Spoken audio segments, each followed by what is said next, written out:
Gusto mong tumaas ang sales mo? Simple lang, just build your pipeline. Kasi ang totoo, yung natatakot ma-reject, kadalasan, yun yung walang leads. Alam mo kung bakit ka kinakabahan sa bawat prospect? Kasi alam mong kapag hindi siya bumili, wala ka ng kasunod. Pero kung puno ang pipeline mo, isang no lang yan. May kasunod agad na yes. Kaya kung gusto mong gumaling sa sales, mag-invest ka sa dalawang klase ng pipeline.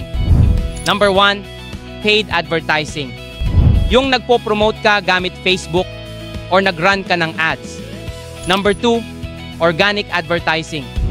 Yung araw-araw kang nagbibigay ng value, nagpo-post, nagpo-comment, nag-i-engage. Kasi habang nagbibigay ka ng value, unti-unti mong pinupuno yung pipeline mo. Tandaan mo, walang magic sa sales. Pero may system. At ang system na yun ay simple lang. Mas maraming leads equals mas maraming chance equals mas maraming benta. Kaya kung gusto mong mawala ang takot, huwag mong hintayin ng swerte, build your pipeline.